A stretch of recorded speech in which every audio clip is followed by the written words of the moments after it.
On today's episode, I'll take a look back at all 8 first-round picks Kyle Davidson has made since taking over as general manager.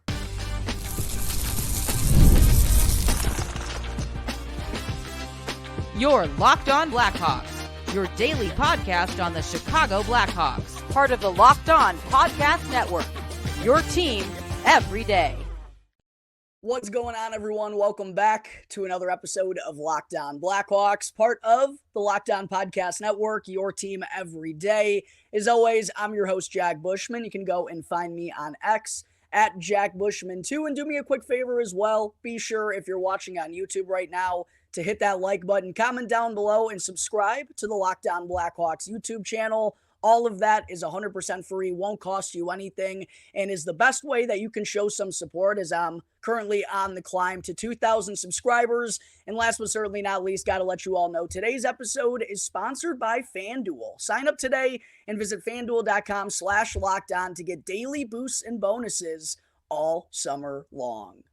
All right, good afternoon, everyone. Again, thank you all for joining me on another episode of Locked On Blackhawks, your one-stop shop for all things Chicago Blackhawks. Thank you all for making the show your very first listen. Here to start off your day, to open things up on today's show, as I teased late last week, I thought it would be fun to go back over all 8 first-round selections Kyle Davidson has made since taking over as Blackhawks general manager. Talk about a little bit about where they're at in their particular development process, how I envision them shaping up in a particular role for the Blackhawks in the future. And also, we'll take a look back at some of the other players that were still available at the time that they were picked. So it should be a lot of fun. Go and comment down below right now. Outside of Connor Bedard, let me know which Blackhawks first round pick you think is going to be the biggest piece of the puzzle for them moving forward. But when Kyle Davidson took over, if you all remember, it was March 1st of 2022 when he got the interim tag removed from his name. He had previously filled in that role since the previous October, when Stan Bowman was forced to resign following all the Kyle Beach incident stuff, which I think he rightfully deserved to do. And then not only did Davidson have to step in and take over following that and kind of have to put a new leadership team alongside him up in the front office, but he was also battling a lot of issues with the Blackhawks on the ice as well, because if you all remember too, that's when Stan Bowman ultimately decided to deviate from the rebuild path just 1 year after announcing it, when he acquired Seth Jones before day one of the 2021 NHL draft. They also brought in veteran goaltender Marc-Andre Fleury that offseason. It looked like they were kind of gearing up to make one final run during Patrick Kane and Jonathan Toews' tenures here. However, that certainly didn't go to plan. The Blackhawks went on that disastrous run to open up the season. Jeremy Colleton wound up getting fired. The Kyle Beach stuff was happening. So the Blackhawks were just a complete nightmare. So Davidson really had to start from scratch, literally square one again for the Blackhawks because of the damage that Stan Bowman did to them. So that's why these first round picks, these first few years that Davidson is installed as the general manager, are going to be the real crucial ones for the Blackhawks moving forward. Yes, I'm sure they're going to be acquiring some big-time pieces via trade and signing some big-name players during free agency over the next couple of years. But these are the guys they're really hoping to hit home runs with and will be the cornerstones of the franchise moving forward, like Toews, Kane, Duncan Keith, and Brent Seabrook were for years and years and years. So it should be a lot of fun to go through all of these players and talk about how I think they can impact the Blackhawks in the future. Starting things off, the first round pick that Kyle Davidson made with the Chicago Blackhawks, 7th overall in 2022. It was Kevin Korchinski, and of course they acquired this pick from the Ottawa Senators in the Alex DeBrincat trade, along with the 39th overall selection, which turned into Paul Ludwinski. Korchinski just turned 20 years old last month in June, and of course made his NHL debut and played only in the NHL this past season, 76 games worth of action, tallying 5 goals and 10 assists for 15 points. It was a little bit of a rocky road for him, right? Certainly in the defensive zone and playing against grown men. He looked a little bit out of his league, if you will. However, he was the youngest defenseman in the entire NHL. If the Blackhawks could have sent him to Rockford, I really believe he would have been there.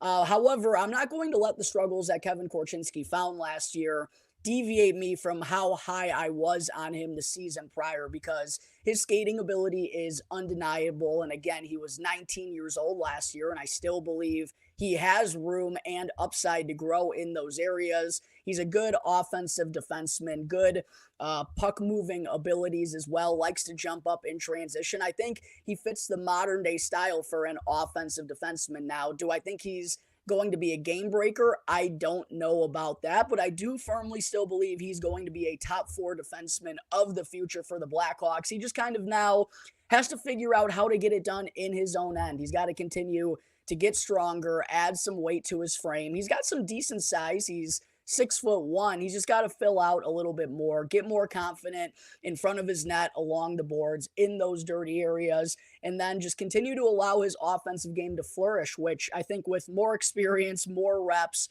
as he continues to get older and more mature, those things, we're going to see those shine more and more and more. We just have to remember to stay very patient with Kevin Korchinski, because he is so young. He just stepped onto the scene so early, which it's a conversation of its own whether the Blackhawks made the right decision there. But we know Korchinski's going to be playing pro hockey again next year. He could be playing for the Rockford IceHogs. He will be eligible for that, and I don't think it would be the worst thing in the world for his development. It's still a very good league, playing against grown men. It is more defensive-minded, and he'll still get a lot of good opportunities there. But whether it's Chicago or Rockford, it's going to be a very crucial year in Kevin Korchinski taking that next step, rounding out his game a little bit more, and getting comfortable at the pro level. So I'm still very high on Kevin Korchinski, despite it being a bit of a roller coaster ride for him in his rookie NHL campaign.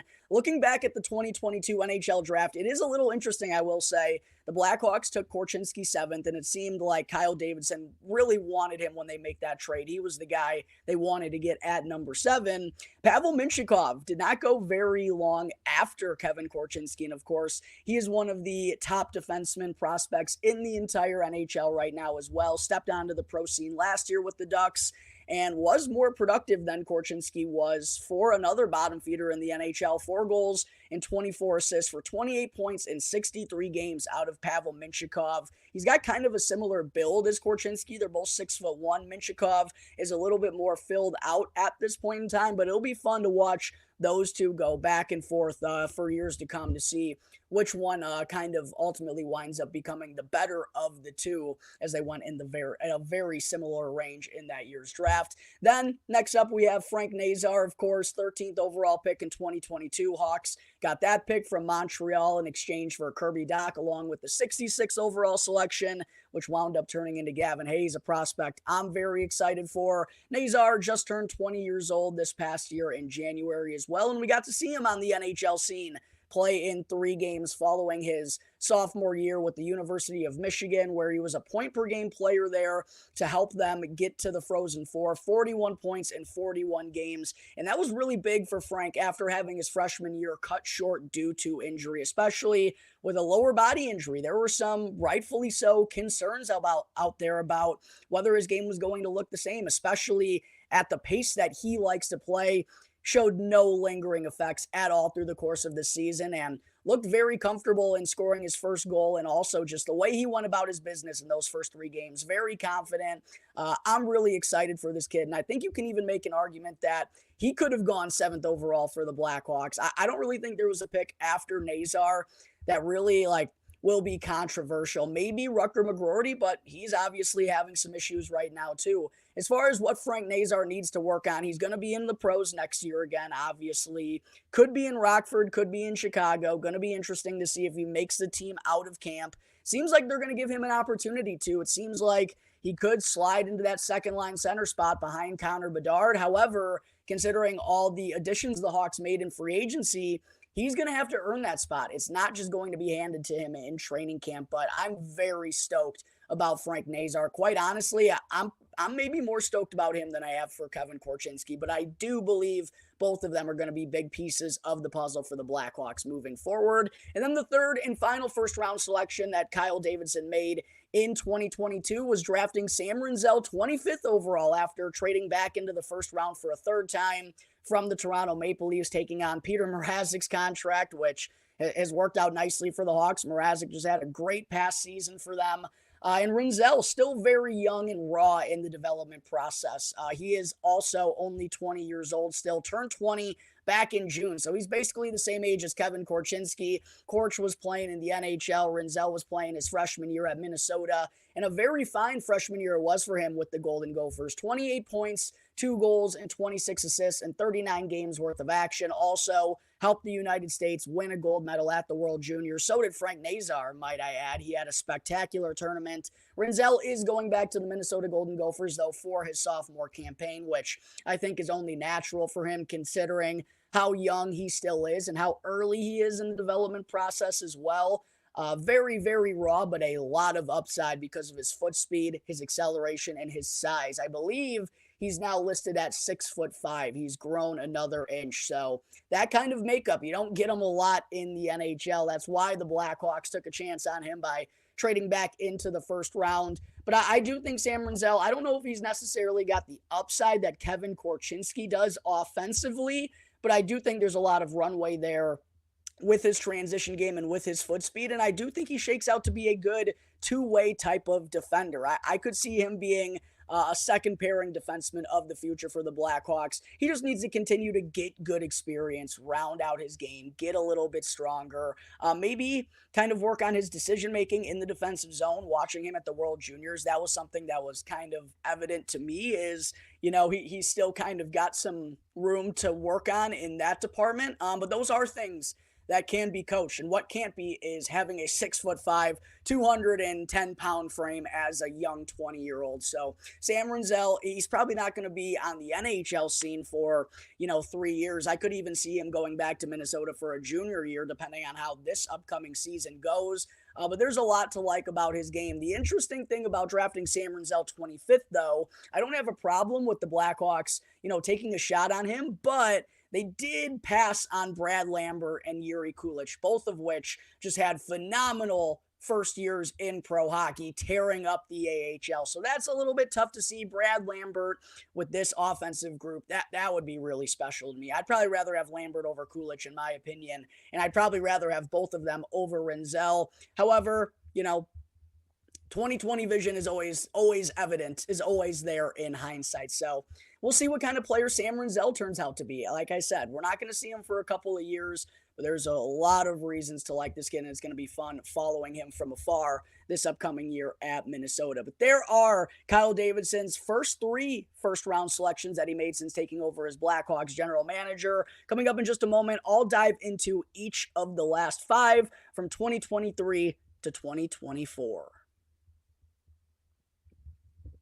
But first, I got to talk to you all real quick about the fine folks over at FanDuel. I love sports, and I love them so much that I literally never want them to stop. But Stanley Cup playoffs have now come and went. The NBA Finals, those are over as well. Baseball has taken over and is in full swing. But the sports just aren't sportsing quite like I want them to. But that's why FanDuel is helping me keep the sports going wherever I want, whenever I want. Because all I have to do is open up the FanDuel app and dream up bets anytime that I'm in the mood. And all summer long, FanDuel is hooking up customers with a daily boost or bonus. Yes, you heard me right. There's something for everyone every single day all summer long. So go and head on over to FanDuel.com/lockedon and start making the most out of your summer. Again, that's FanDuel.com/lockedon to get daily boosts and bonuses on Major League Baseball. We have the Olympics coming up. Huge UFC weekend on Saturday as well. Be sure to go and visit FanDuel.com/lockedon to get daily boosts and bonuses. FanDuel, an official sports betting partner of Major League Baseball.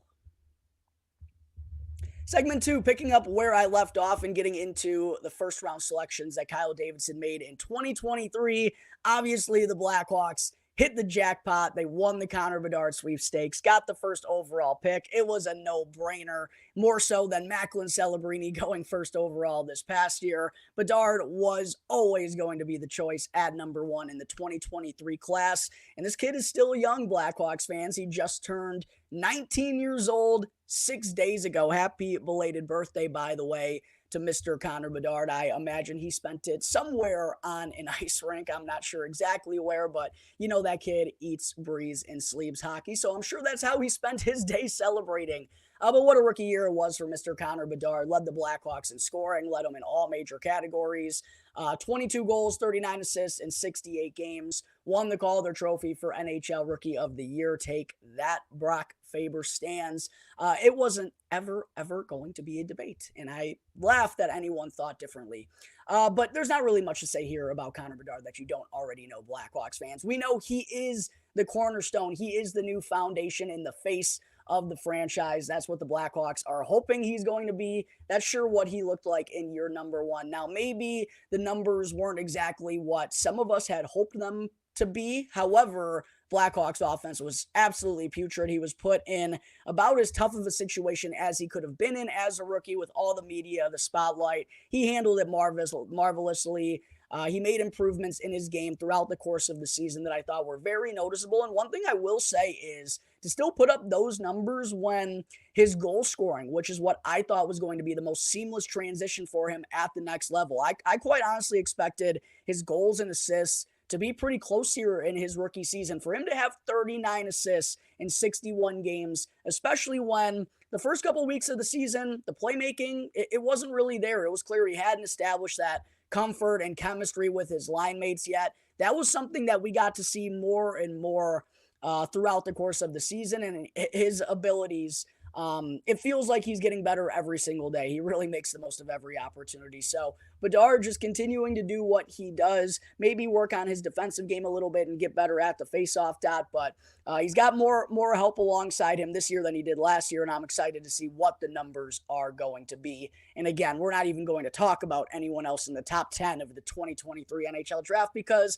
none of them were ever in the mix to go number one with Mr. Connor Bedard. Blackhawks also had a second pick in 2023. They used that to draft Oliver Moore, who I still cannot believe fell into our hands that late. He just turned 19 years old back in January and also played for the University of Minnesota alongside Sam Rinzel, both of them having sound freshman campaigns. 33 points, 9 goals, and 24 assists in 39 games for Oliver Moore. The goal scoring really wasn't there early on in the season, but that was something kind of like a flip switched for him later on in the year, and he kind of found his footing in that department. I would like to see him definitely get in double digits next year as he's going to be taking on a bigger role, I would imagine, for Minnesota as he returns alongside Sam Rinzel. However, I think Oliver Moore is probably the more pro-ready of the two.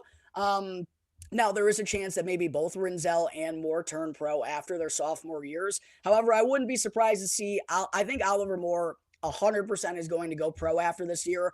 I'm not that sold about Sam Rinzel, but it's going to be fun to watch both of them playing Big Ten hockey again this year. But more the dynamic skating ability that he has just gives him so much upside along with his work ethic. He's a good two-way player. He's got some really good hands as well, and it feels like he's starting to just kind of really click, and his feet are starting to catch up to his hands. It feels like that was a problem for current Blackhawks forward Andreas Athanasiou and kind of is still a problem for him. For Moore, we're starting to see him finally catch up to his feet, and I think that's going to lead to more productive numbers out of him next year as well, and I think that's going to add into his budding offensive abilities. But I really think Oliver Moore shapes up to be the next second line center of the future for the Blackhawks, and he won't have to be forced to be only offensive minded, considering Connor Bedard is going to be the guy ahead of him always on the depth chart. So that takes care of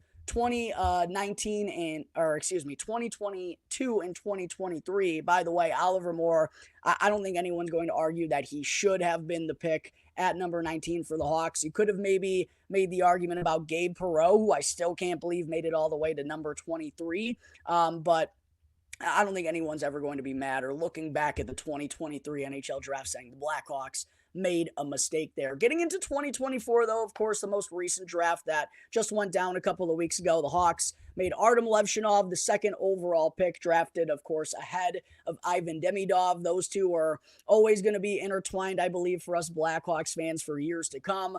Levshinov is going to turn 19 this upcoming October. He was one of the older players in this year's draft and had a really, really good freshman year with Michigan State to help them win the Big Ten regular season title. 35 points, 9 goals, 26 assists in 38 games, and is making the leap to pro hockey. We've already heard him declare that he's going to forego his sophomore season. He's going to be joining the Blackhawks organization, more than likely going to be beginning with the Rockford IceHogs. I don't really see much of a path for Levshinov to make the team out of camp. The next step for him is just, first off, continuing to get acclimated to the Northern American style, which he's only been over in North America for 2 years, and also just continue to handle playing against grown men. I think he got some good opportunities to do that in college hockey, and I really think college hockey has come a long way over the last decade in terms of being good experience for guys to go to the next level, and I think that's why we continue to see lots of good players drafted high out of college hockey and, not just junior. It's a really good system right now.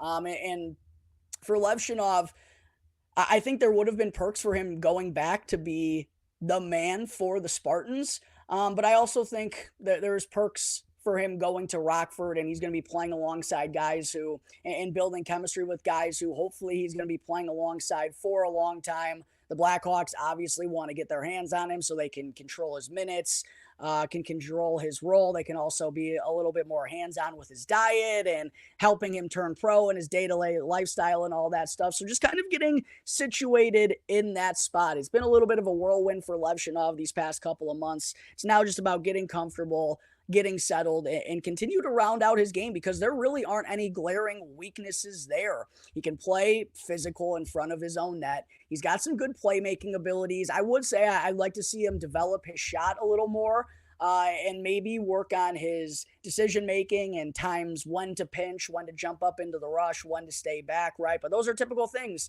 you say for a 19-year-old kid. One thing that's pretty crazy is before Kevin Korchinski turned 20 in June, he and Artem, just kidding. That's actually a joke. Absolutely. Completely scrap that out of memory book, Blackhawks fans. What I was going to say, not Kevin Korchinski, Connor Bedard and Artem Levshinov, they're only a 4-month difference in age. It's pretty crazy to think about. But yeah, it's going to be a good opportunity for Levshinov, maybe alongside either Kevin Korchinski or Ethan Del Mastro to open up the season in Rockford. I talked about this a lot when debating whether the Blackhawks should go with Levshinov or Demidov. I don't know if Levshinov has the highest upside in the world. I don't know if he screams top pairing defenseman to me, but I do firmly believe he's going to be a very solid pro. He deserved to be the first defenseman off the board because he has so many qualities, so many strengths, so many attributes, and even according to the Blackhawks scouting department, they feel like he's only scratching the surface. So whether you liked him as the pick number 2 overall or not, he is a very special player, and I think he's going to be a piece of the puzzle on the back end for the Blackhawks for years to come. Second pick the Blackhawks made in the 2024 NHL Draft, 18th overall. They selected Sasha Boisvert. This was probably the most controversial first-round selection that Kyle Davidson has made since taking over. You can maybe argue the Sam Renzel one, but no one was really saying it at that point in time. I think it's just something we maybe could reflect upon here for the next couple of years. But Boisvert, he was the really controversial one, not because of what he did on the ice. And, I had him ranked as the 22nd best player in this draft. So him going 18 isn't, really a huge surprise. He deserved to go in that kind of spot of the draft. A really good year for the Muskegon Lumberjacks of the USHL. 36 goals, 32 assists, and 61 games worth of action. And he's going to be going to a very prestigious program for his freshman campaign in the fall with Notre Dame. He's got good size, which I think is something the Blackhawks wanted to address in their forward group in this year's draft. Really good goal scoring abilities. Reportedly has one of the best work ethics out of anyone in this year's draft. You love to hear all that stuff. However, he does have some lacking foot speed, and I also do think he lacks in the playmaking abilities, which ultimately affects his upside. And that was the problem that I had with this pick because Cole Yzerman was still there on the board. Michael Hage I had ranked 21st, so I can't really make a huge gripe that the Blackhawks went with Sasha Boisvert over Michael Hage. I had Liam Greentree ranked over Sasha Boisvert. I know a lot of people point out his lacking foot speed. Sasha Boisvert has lacking foot speed as well, and I don't really think it's all that much different from Liam Greentree's, and I think Greentree is the better offensive-minded forward. I think he had better offensive upside than Sasha Boisvert, and I think he was a little bit more diverse than Sasha Boisvert was as well because of all the roles he had to play as the captain of the Windsor Spitfires, who was one of the worst teams in the entire OHL. That was my gripe with that selection. But Sasha is still a prospect who I don't know if he's going to be a top 6 piece for the Blackhawks, but I do think because of his work ethic and because of those goal scoring abilities, he could be of value on the third line potentially down the road. But in order for him to get into that top 6 conversation, I really do think it's ultimately going to come down to his foot speed. He's really going to have to work on that with North Dakota over these last couple of years. And then if he becomes a really good player, he's going to shut up a whole heck of a lot of Blackhawks fans who are upset that he was the pick at number 18. That is one we're going to be looking back, though, at a lot for years to come. And then the last pick that the Blackhawks made in the first round this past year's draft, Marek Vanacker, who the Blackhawks traded back, similar to the Sam Renzel pick. They traded back into the first round for a third time, got the pick from the Carolina Hurricanes. And I really like this selection, despite many Blackhawks fans being upset that, Vanacker is someone who is currently rehabbing a shoulder injury. They felt maybe he could have slipped to the second round. I kind of disagree. I think someone still would have taken a chance on him. His draft stock was rising so hard. And for the argument that if you would have rather had the Blackhawks kept those second round selections and had more picks of the litter at it, my rebuttal to that would be, well, look at how deep already the Blackhawks prospect pool is. At this point in time, it's kind of quality over quantity. They have quantity. In 2 years, 3 years, Kyle Davidson has already gotten that quantity, and there's still more draft picks to come. So at this point in time, it's kind of about quality. So I wasn't really upset that they gave away even those second round picks to move up and get Sasha Boisvert and get the 18th overall pick. Like, that doesn't really upset me considering how much quantity the Blackhawks already have in their prospect pool. But back to Marek Vanacker, I really like this pick. Had a really, really big breakout year for the Brantford Bulldogs of the OHL, the same team that Nick Lardis plays for. And Marek Vanacker actually really had to step up because Nick Lardis missed a lot of time for the Bulldogs this past year. And Vanacker wound up being the team's leading scorer, 82 points, 36 goals, 46 assists in 68 OHL games. He was previously described as kind of a streaky goal-scoring forward, but really rounded out his playmaking abilities this year. All in all, it was just a huge year for his development. He's got really good foot speed. He's got a well-rounded offensive makeup. He just needs to kind of continue to put on some strength and go and make the most of this opportunity next year when he's going to be one of the head honchos alongside Nick Lardis as they both return for the Brantford Bulldogs. 2 players, maybe 3 players that I had personally ranked higher than Marek Vanacker, that maybe I would have liked the Blackhawks to draft in this spot. Emil Hemming, Igor Chernyshov, maybe EJ Emery as well. But I again, don't really have a gripe with this pick personally. But I think those could be the names that, obviously this draft just happened. All these guys are so early in their development. But I think those could be the names that we're looking back at here in a couple of years. But there are all 8 first-round selections that general manager Kyle Davidson has made since taking over and top drafted goalies list. I completely have the wrong background on today's show. I had the last episode I put up, and I forgot to change it. I apologize for that. However, what I'm going to be doing as a little bit of a tease for the next episode is I'm going to be taking a look back at the Blackhawks first-round picks from 2017 to 2021, and I think it's going to be very apparent whether you agree with how Kyle Davidson has gone about these picks, whether you like Sasha Boisvert or Marek Vanacker. I think it's very apparent that Kyle Davidson has done a better job at drafting players with upside than the Blackhawks had previously gone through under Stan Bowman's leadership during those years that I had just mentioned. These picks, though, I really don't have a gripe with many of them. I would say the Sasha Boisvert one is the most controversial, but outside of that, I really like what Kyle Davidson has done. Kevin Korchinski at number 7, maybe they could have taken Pavel Mintyukov. They're still both very early in the development process, but I love the Frank Nazar pick at number 13. Bedard obviously was a knock out of the park at number 1.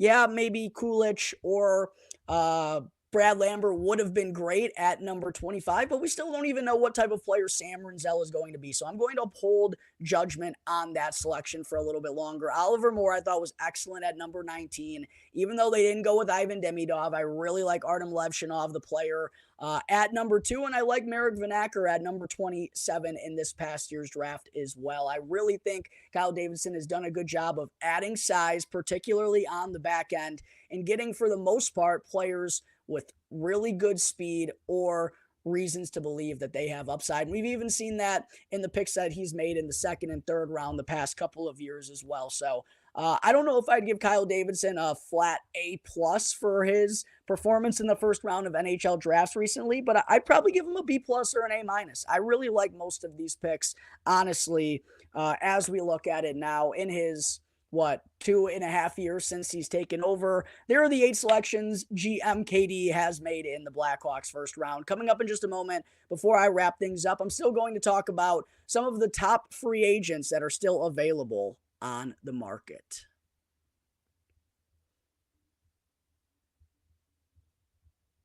Back here on the Locked On Blackhawks podcast, part of the Locked On Podcast Network, your team every day.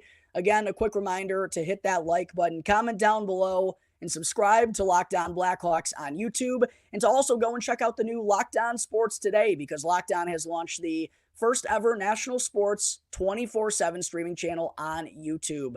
And Locked On Sports Today is here for you 24/7, covering the top sports stories of the day with the local experts from Locked On, plus our national shows that cover every single league. So make sure to go and check out Locked On Sports Today on YouTube and to subscribe to the first ever national sports 24/7 streaming channel. None of you heard that, by the way.